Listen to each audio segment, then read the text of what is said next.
সুপ্রিয় শিক্ষার্থীবৃন্দ, তোমাদেরকে আবারও স্বাগত জানাচ্ছি অনলাইন ক্লাসে। কোভিড-19 এই মহা দুর্যোগপূর্ণ অবস্থার ভিতরে আমরা প্রত্যেকেই ঘরে থাকব, সুস্থ থাকব এবং এই অনলাইন ক্লাসে যুক্ত হয়ে আমরা ক্লাসগুলো সম্পন্ন করব।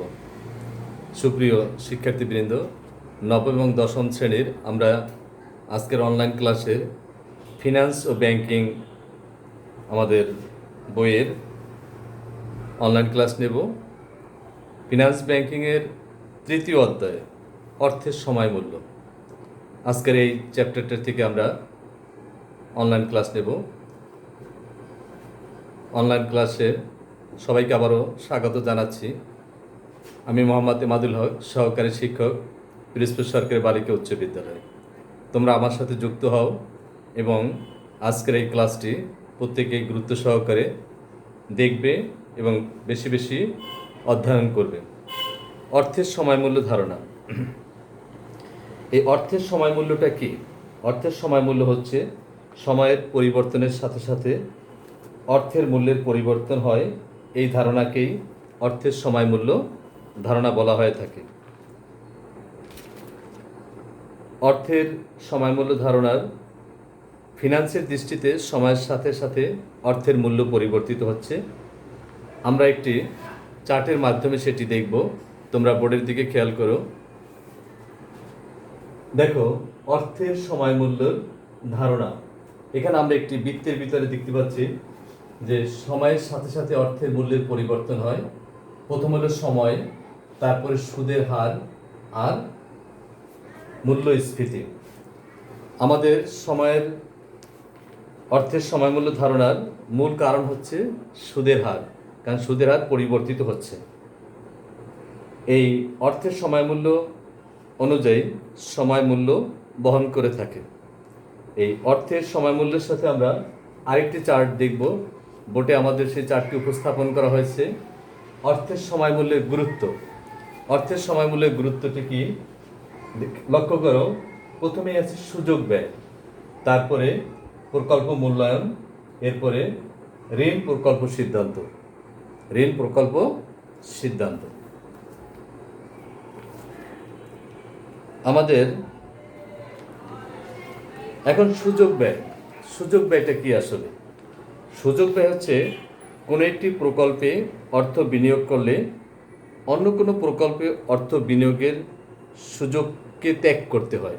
অর্থাৎ যখন আমাদের একাধিক প্রকল্প থাকবে, সেই প্রকল্পের ভিতর থেকে একটি প্রকল্প গ্রহণ করতে হবে, অন্য প্রকল্পগুলোকে বাদ দিতে হবে। তাই একটি প্রকল্প গ্রহণ করতে গিয়ে অন্য যে প্রকল্পগুলো বাদ দিচ্ছি, এটি হচ্ছে সুযোগ ব্যয়। অর্থাৎ একটিকে গ্রহণ করতে হবে এবং অন্যগুলোকে ত্যাগ করতে হবে। এরপর প্রকল্প মূল্যায়ন। প্রকল্প মূল্যায়ন। প্রকল্প মূল্যায়ন হচ্ছে মূলধন বাজেটিং পদ্ধতির মাধ্যমে আমরা দীর্ঘমেয়াদী প্রকল্প মূল্যায়ন করে থাকি। এই দীর্ঘমেয়াদী প্রকল্প মূল্যায়নের বা প্রকল্পের বর্তমান সময়ের সাথে সাথে ভবিষ্যৎ আয়ের মধ্যেও তুলনা করা হয়ে থাকে। এই অধ্যায় থেকে আমরা জেনেছি যে টাকার বর্তমান মূল্য এবং ভবিষ্যৎ মূল্য সমান নয়। সুতরাং ভবিষ্যৎ সম্ভাব্য আয়কে বর্তমান মূল্য না এনে আমরা দীর্ঘমেয়াদী প্রকল্প মূল্যায়ন সিদ্ধান্ত নিতে পারি না। এই কারণে ক্যাপিটাল বাজেটিংয়ের এই অধ্যায় থেকে আমরা এই ধরনের প্রয়োগগুলো দেখে থাকব। এরপর হচ্ছে ঋণ গ্রহণ সিদ্ধান্ত। ঋণ গ্রহণ সিদ্ধান্ত হচ্ছে যে ঋণ গ্রহণের আগে ঋণের কিস্তি পরিশোধের ক্ষমতা যাচাই করা। অর্থাৎ ব্যাংক বা কোনো আর্থিক প্রতিষ্ঠান থেকে ঋণ গ্রহণ আগে কিস্তি পরিশোধের ক্ষমতা বিবেচনা করতে হয়। অর্থাৎ ঋণ পরিশোধের বিভিন্ন মেয়াদের ভিত্তিতে কিস্তির পরিমাণ ভিন্ন ভিন্ন হতে পারে। অর্থাৎ অর্থের সময় মূল্য এই ধারণার এই অধ্যায়ে আমরা করতে গেলে আমাদেরকে বেশ কিছু সূত্র সম্পর্কে সম্যক ধারণা থাকতে হবে। যেমন আছে, প্রথমে আমরা আসতে পারি ভবিষ্যৎ মূল্য ও বার্ষিক চক্রবৃদ্ধি। ভবিষ্যৎ মূল্য, বার্ষিক চক্রবৃদ্ধি। অর্থাৎ চক্রবৃদ্ধি প্রয়োগ করে আমরা কিভাবে ভবিষ্যৎ মূল্য নির্ণয় করতে পারব। এখন আমাদের আসতে চক্রবৃদ্ধি কি? সুদ আসলের উপরে যে সুদ প্রদান করা হয়, সুদ আসলের উপরে যে সুদ প্রদান করা হয় তাকে চক্রবৃদ্ধি সুদ বলা হয়ে থাকে। এখন আর চক্রবৃদ্ধি বৃদ্ধিকরণ বা চক্র বৃদ্ধিকরণটা কি? যে চক্র বৃদ্ধিকরণটা হচ্ছে বিগত বছরের সুদাসলকে বর্তমান বছরের আসল ধরে তার উপরে বর্তমান বছরের সুদ ধার্য করার প্রক্রিয়াকে চক্রবৃদ্ধিকরণ বলা হয়ে থাকে। তাই আমরা এই বার্ষিক চক্রবৃদ্ধির আমরা সূত্রটি বোর্ডে উপস্থাপন করতেছি। তোমরা লক্ষ্য করো যে বার্ষিক মূল্য, বার্ষিক চক্রবৃদ্ধি। এখন ভবিষ্যৎ মূল্য, তা ভবিষ্যৎ মূল্য সূত্র হচ্ছে ভবিষ্যৎ মূল্য সমান সমান বর্তমান মূল্য ইন্টু 1 যোগ সুদের হার ইন্টু মেয়াদ বা বছর। ভবিষ্যৎ মূল্যকে আমরা সংক্ষেপে পিবি বলি। ভবিষ্যৎ মূল্যকে আমরা সংক্ষেপে পিবি বলি, মানে ফিউচার ভ্যালু। আর বর্তমান মূল্যকে আমরা সংক্ষেপে পিবি বলি, প্রেজেন্ট ভ্যালু। আর আই, যেটা সুদের হার, আমরা সংক্ষেপে এটাকে আই বলবো, আই মানে ইন্টারেস্ট। আর মেয়াদ বা বছরকে আমরা এন দ্বারা প্রকাশ করব।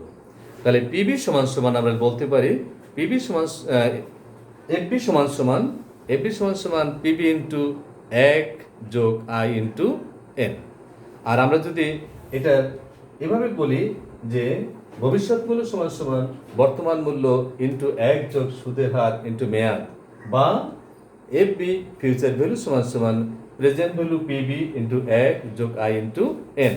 এখানে এফবি ফিউচার ভ্যালু বা ভবিষ্যৎ মূল্য, পিবি প্রেজেন্ট ভ্যালু বা বর্তমান মূল্য, আই ইন্টারেস্ট বা সুদের হার, এন বছর বা মেয়াদ।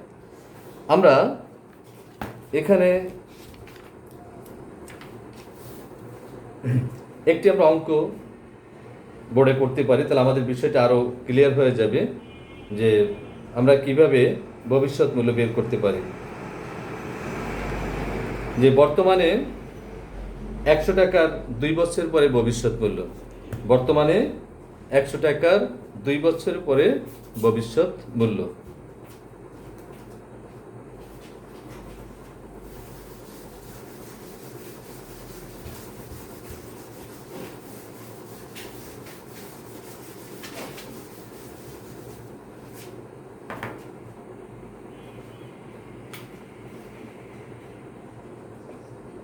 বর্তমানের 100 টাকার 2 বছর পরের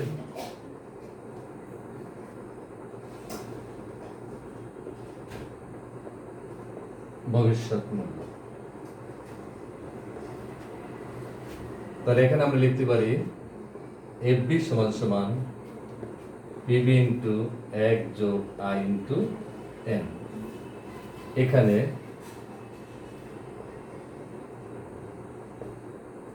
পিবি সমান বর্তমান মূল্য 100 টাকা,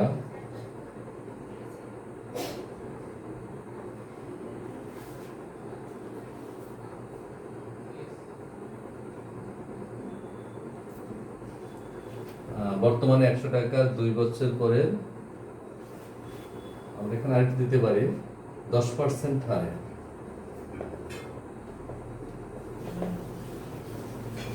আর সুদের হার ইন্টু 10%, আর এন বছর 2। তাহলে পিবি হলো 100 ইন্টু 1 যোগ সুদের হার 10%, এন বছর 2। 100 1 10%, 10কে 100 দিয়ে ভাগ করতে পারি আমরা, 10 ভাগ 100 ভাগ করলে 0.1, 0.102। 100 এটা যোগ করে 1.102। তাহলে 100 ইন্টু, আমরা এটিকে দুইভাবে করতে পারি। যাদের সায়েন্টিফিক ক্যালকুলেটর আছে তোমরা আমার সাথে সাথে এভাবে করতে পারো। 1.1, এখানে একটি দেখো তীর চিহ্ন আছে, এটাকে পাওয়ার বলা হয়, পাওয়ার 2। এটা গুণ করে সমান সমান দাও 1.21। 1.21 গুণ 100 গুণ 100 আমরা নিতে পারি 121 টাকা। তাহলে আমরা বলতে পারি যে 10% সুদের হারে বর্তমানে 100 টাকা 2 বছরের পরে আমাদের ভবিষ্যৎ মূল্য হবে 121 টাকা। আমরা এটাকে আরো একটু করতে পারি। আমি 10% পরে এখানে আমি যদি 5,000 টাকা ধরি এবং বছরটা একটু চেঞ্জ করে দিই, এখানে আমরা 5 বছর নিলাম, সেই ক্ষেত্রে আমাদের এখন আমাদের এখানে আরেকটি অঙ্ক আমরা উপস্থাপন করলাম। দেখো 10% হারে বর্তমানে 5,000 টাকার 5 বছরের পর ভবিষ্যৎ মূল্য। 10% হারে বর্তমানে 5,000 টাকার 5 বছর পরে ভবিষ্যৎ মূল্য। এই ক্ষেত্রে আমাদের ভবিষ্যৎ মূল্য আমরা সংক্ষেপে এফবি লিখতে পারি। এফবি সমান সমান সূত্র পিবি ইন্টু 1 যোগ আই ইন্টু এন। তাহলে আমাদের এখানে পিবি মানে প্রেজেন্ট ভ্যালু কত আছে? 5,000 টাকা, আর সুদের হার আছে 10%, আর বছর আছে 5 বছর। তাই পিবি আমাদের কত আছে? 5,000 ইন্টু 1 যোগ সুদের হার 10%, বছর 5। তাহলে 5,000 1 যোগ 10% কে আমরা করলে 0.105। তাহলে 5,000 এটা যোগ করলে 1.105। এখন তোমরা সায়েন্টিফিক ক্যালকুলেটর হাতে নাও, গুণ 1.1 পাওয়ার 5। তাহলে 1 দশমিকের পর আমরা 5 ঘর রাখতে পারি। 1.6105 গুণ 5,000, 8,052 সমান সমান 8,052.55 টাকা। তাহলে আমরা 5,000 টাকা 10% হার সুদে 5 বছর পরে আমাদের ভবিষ্যৎ মূল্য আসবে 8,052.55 টাকা। এরপরে আমরা দেখো পরের চলে যাও, পরের অঙ্কটি হচ্ছে বর্তমান মূল্য বার্ষিক বাট্টাকরণ। বর্তমান মূল্য বার্ষিক বাট্টাকরণ। এখন বাট্টাকরণ প্রক্রিয়াটা কি আসলে? এই বাট্টাকরণ প্রক্রিয়া ব্যবহার করে আমরা বর্তমান মূল্য বের করব। এই বাট্টাকরণ প্রক্রিয়াটা হচ্ছে যে প্রক্রিয়ায় অর্থের ভবিষ্যৎ মূল্য থেকে বর্তমান মূল্য নির্ণয় করা হয় তাকে বাট্টাকরণ প্রক্রিয়া বলা হয়ে থাকে। আমরা একটি অঙ্কের মাধ্যমে বা অঙ্ক উপস্থাপন করে আমরা আরো বেশি সুস্পষ্ট হব। বলা আছে দেখো, শতকরা 10% হারে বর্তমান 5,000 টাকার 5 বছর পরে ভবিষ্যৎ মূল্য কত হবে? আচ্ছা, এ জাতীয় আমরা অঙ্ক একটু আগে করেছি।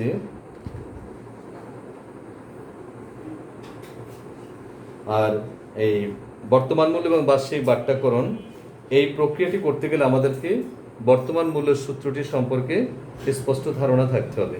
আর বর্তমান মূল্যের সূত্র হচ্ছে ভবিষ্যৎ মূল্য ডিভাইডেড বাই 1 যোগ সুদের হার ইন্টু মেয়াদ।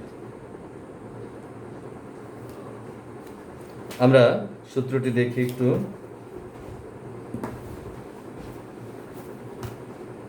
যে বর্তমান মূল্য বাট্টাকরণ প্রক্রিয়া ব্যবহার করে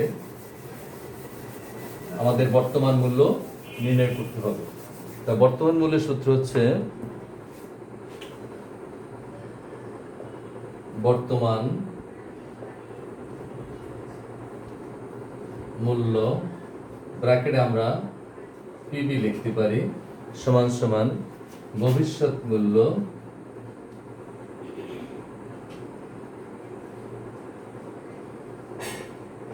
সংক্ষেপে এফবি ডিভাইডেড বাই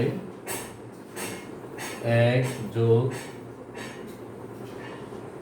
সুদের হার ইন্টু মেয়াদ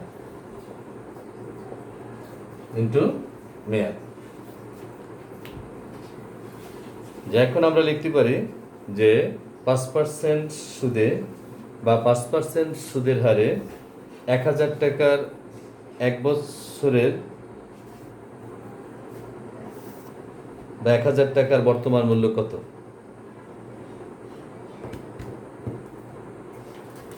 আমরা এই সূত্রটি প্রয়োগ করে অঙ্কটি করতে পারি। অর্থাৎ আমাদের যদি বর্তমান মূল্য বের করতে বলে সেই ক্ষেত্রে আমাদেরকে ভবিষ্যৎ মূল্য ডিভাইডেড বাই 1 যোগ সুদের হার ইন্টু মেয়াদ, এই সূত্রটি প্রয়োগ করে আমাদেরকে বর্তমান মূল্য বের করতে হবে। আর পাশাপাশি আমরা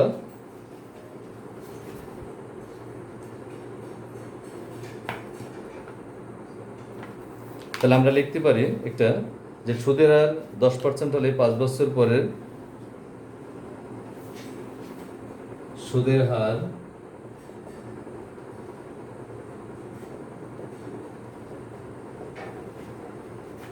10% হলে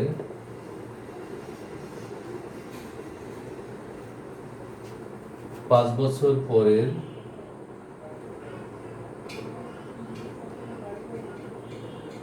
পরের 5000 টাকার বর্তমান মূল্য কত?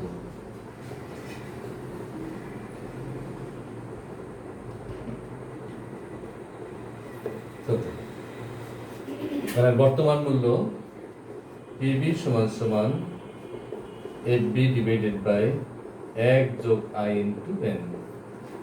এখানে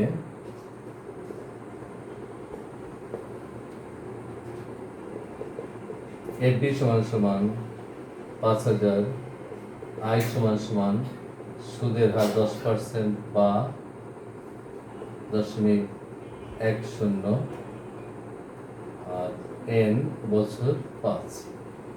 তাহলে আমরা এখন 5000 ডিভাইডেড বাই 1 যোগ 10% ইন্টু 5, 5000 1 যোগ 0.1 ইন্টু 5, 5000 1.15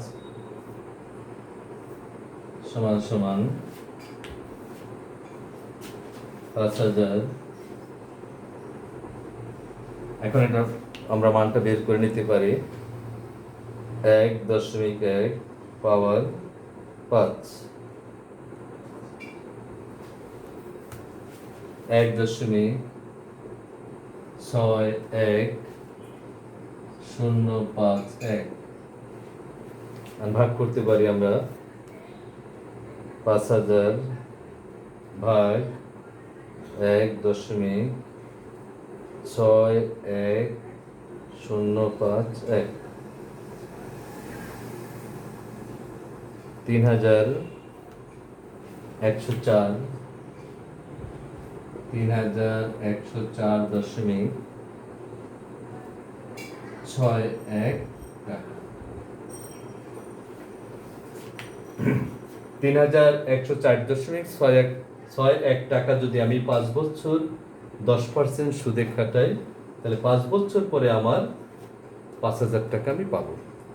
অর্থাৎ এই 5000 টাকার 5 বছর আগে 10% হারে আমার বর্তমান মূল্য ছিল 3104.61 টাকা। এরপরের এখন এখান থেকে আমরা অর্থাৎ 5 বছর পরের 5000 টাকার মূল্য 3104 টাকা পেয়েছি। অর্থাৎ এই বর্তমান অনুযায়ী যে আমার আগে ছিল 5000 টাকা 5 বছর পরের, আর এখন আছে 3104 টাকা। এই দুটার ডিফারেন্সটা আমরা বের করে নিতে পারি। এটি হচ্ছে বাট্টাকরণ। তা দুটার ডিফারেন্সটা হচ্ছে যে 5000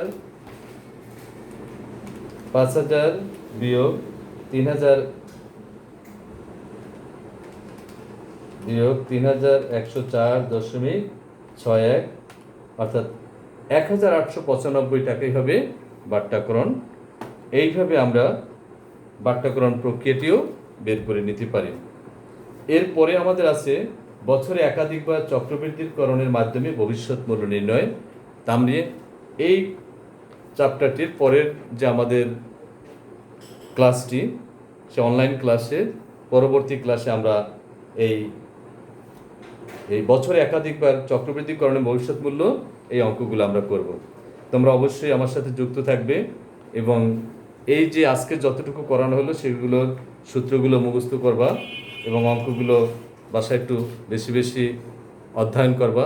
তোমাদেরকে আবারও ধন্যবাদ জানাচ্ছি। সবাই সুস্থ থাকো, ভালো থাকো এবং আগামী ক্লাসটিতে আমার সাথে অনলাইনে আবার যুক্ত হবে এই আশাবাদ ব্যক্ত রেখে আমি আমার ক্লাস এখানেই সমাপ্তি করছি।